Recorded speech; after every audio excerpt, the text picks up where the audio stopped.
Бүгін сіздермен өте пайдалы вафли дайындайтын боламыз.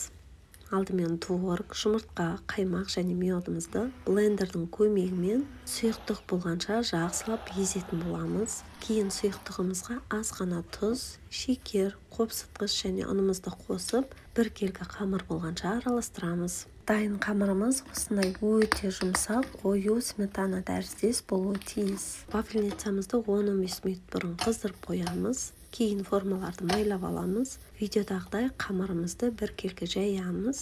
4-5 минут аралығында вафлеміз дайын болады. Қараңыздаршы қыздар, өте дәмді және жұмсақ болып шығады. Міндетті түрде жасап көріңіз. Қалауыңыз бойынша дастарханға әдемілеп қойсаңыз болады. Мен де балмұздақ және жидектермен әсемдедім. Видеоны сақтап, достарыңызбен бөлісуді ұмытпаңыз. Ас болсын.